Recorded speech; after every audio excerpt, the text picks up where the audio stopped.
Let's talk.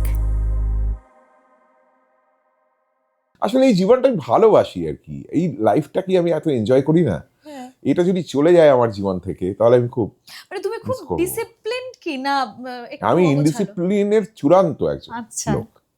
আচ্ছা হ্যাঁ, আমার যদি কেউ ঘুম থেকে না তোলে তাহলে আমি 12:30 1টার আগে ঘুম থেকে উঠবোই না।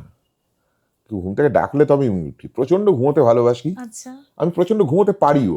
আচ্ছা। এবং একটা খুব অল্প স্পেসের মধ্যে, একটা ছোট্ট হ্যাঁ। জায়গার মধ্যে আমার একটা সোজা একটা শরীর এরকম শুয়ে ঘুমিয়ে পড়ে থাকতে পারে।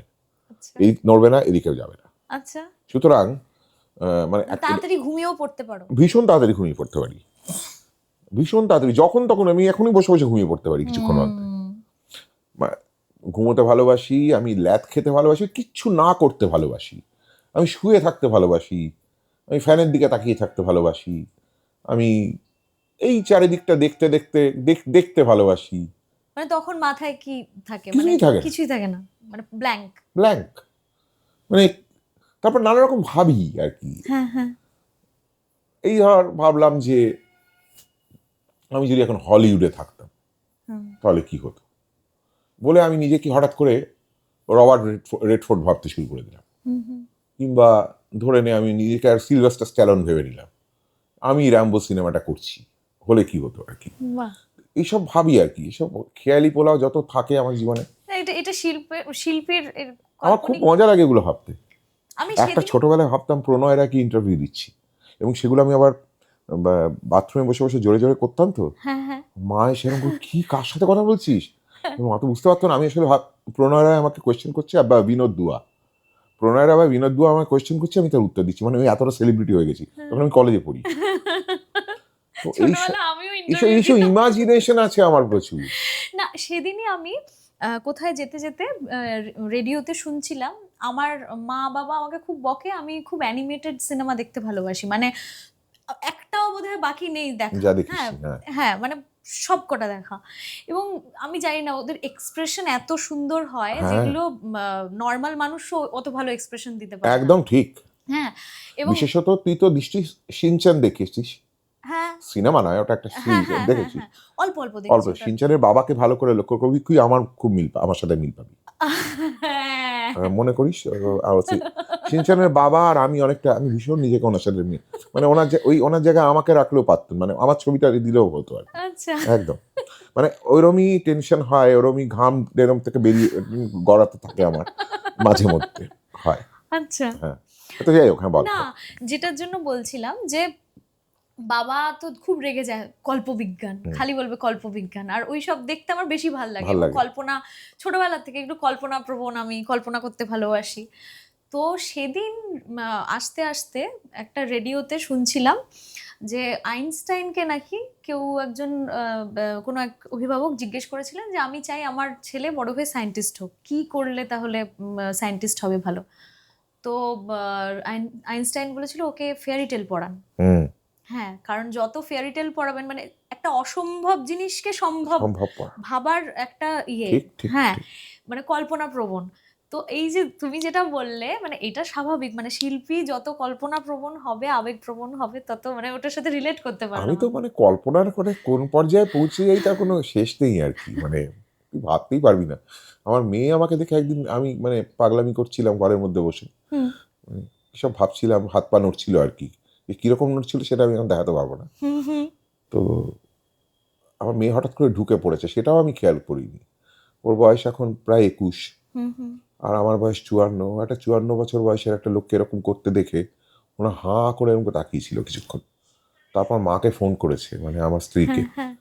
বাবা পুরো পাগল হয়ে গেছে, বাবা কিসব করছে। তো আমাকে চৈতালি ফোন করেছে অফিস থেকে, তুমি কি করছো? আমি কিছু করিনি তো। তুই নাকি খাটের ওপর উঠে লাফাচ্ছিলে।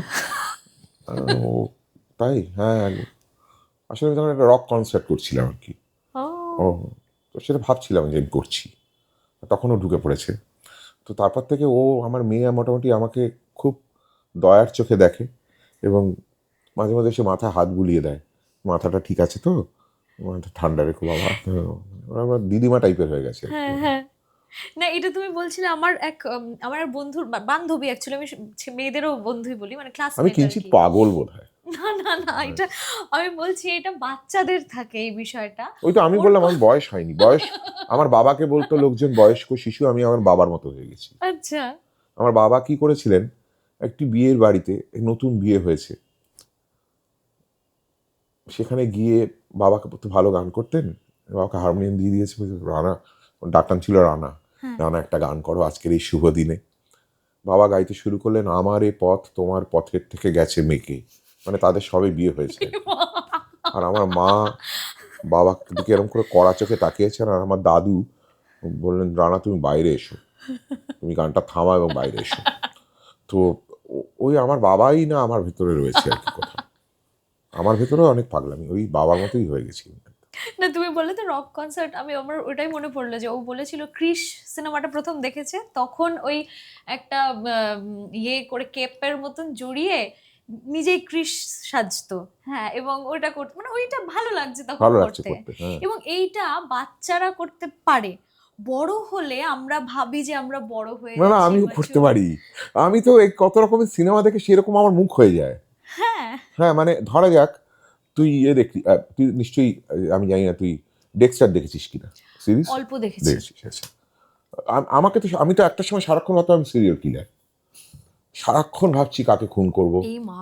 মানে এবং আমি আর ফরেন্সিকের কাজকর্ম করছি এবং সিরিয়াল কিলার হয়ে গেছি, মানে তারপর এমন মানে সারাক্ষণ আমার মাথার মধ্যে ডেক্সটার ঘুরে বেড়াতো যে শেষ পর্যন্ত আমি একটা সময় মানে অন্ধকারে, বা ধরো সবাই ঘুমিয়ে পড়েছে, আমি বাড়িতে কাজ করেন একজন কবিতা বলে তিনি থাকেন আর কি, তো আমি কিছুই নয়, মানে জাস্ট রাত্রিবেলা সবাই ঘুমিয়ে পড়েছে, আর 3টে সাড়ে 3টে বাজে, আমি একটু হেঁটে হেঁটে আমাদের যেখানটা রান্নার জিনিসপত্র, সেখানে একটা বড় ছুরি থাকে, সেই ছুরিটা নিয়ে আমি আবার হেঁটে হেঁটে ফিরছি, মানে অ্যাজ ইফ আমি যাচ্ছি।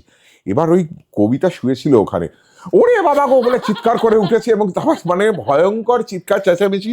হ্যাঁ। তারপরে আমাকে চৈতালি এত বকা দিয়েছে, তা সেই দিনের পর থেকে আর আমি ডেস্কে ছিলাম না।